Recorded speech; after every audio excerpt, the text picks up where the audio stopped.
Okay, welcome everyone to the Beyond the Buzzer podcast. We're jumping straight into the action from the National Junior Classics held over at the State Basketball Center.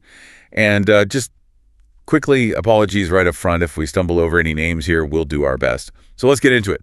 The Under-18 Girls Grand Final. Yeah, that's the one. Sandringham taking on Dandenong.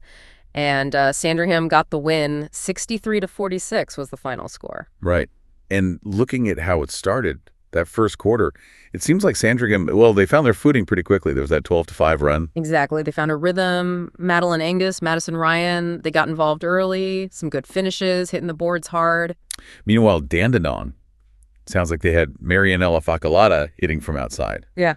But maybe struggled a bit more closer to the basket. Yeah, that's right. She knocked down a three, but they weren't getting much easy stuff inside early on. And, that jumper for Madison Ryan for Sandringham felt kind of important then. Just stretched the lead a bit after some gritty team defense from Sandringham. Definitely. Then came the second quarter, which felt, well, pretty wild. Yeah, the pace really seemed to lift. Sandringham dropped 20 points in that period. They did. Kapetanas hit a big three, and Madison Ryan, she was getting to the line quite a bit, got 4 free throws there in pretty quick succession. Okay, so Sandringham finding ways to score.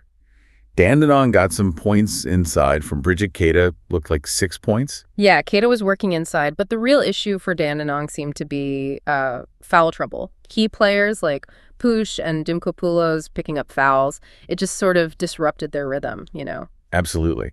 And Sandringham took advantage, right, that 10-2 run they had, forcing Dandenong into a timeout. That felt like a key swing. It really did. Then moving into the third quarter, this felt like where Sandringham really maybe landed the knockout punch. How so? What stood out there? Well, the spacing looked good. Ball movement was sharp. It seemed like they were making Dandenong work really hard defensively. And Kapetanas, she had a real burst. Oh, yeah. What did she do? Hit another three, got a layup, and then converted an and one as well. Just a quick, impactful run from her. And it wasn't just her, was it? The bench chipped in, too. Lily Newman-Morris. Exactly. Newman-Morris came in, gave them solid minutes, got a couple of buckets back-to-back.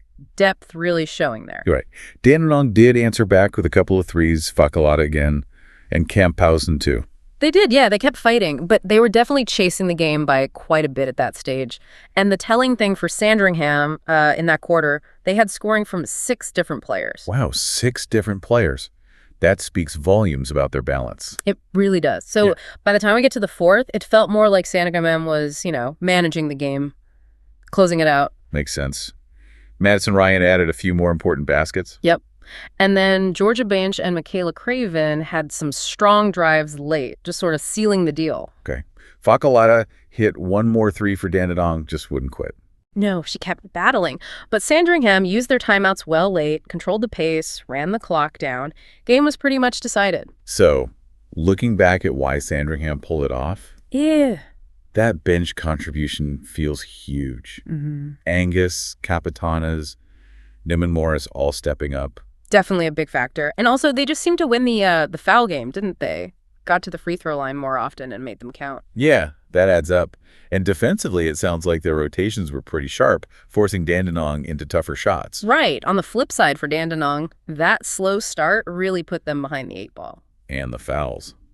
Can't underestimate how much that disrupted things for their key players. No, it definitely hurt their flow and rotations. Even with Fakalata scoring well, the overall offense just didn't seem to click consistently enough. If you had to pick one standout player based on the impact across the game, Madison Ryan for Sandringham seems like a strong candidate. Yeah, I'd agree. Consistent scoring, hit that clutch 3 earlier, good from the line, and just seemed like a real leader out there for them. She definitely played a huge role. Absolutely. Well, that was a good look at the Under-18 Girls Grand Final. Thanks for joining us on the Beyond the Buzzer podcast. My pleasure. So thinking about this game, it really raises that question, doesn't it? Is team depth more valuable than having one dominant star scorer in these big youth basketball finals? What do you think tipped the scales today?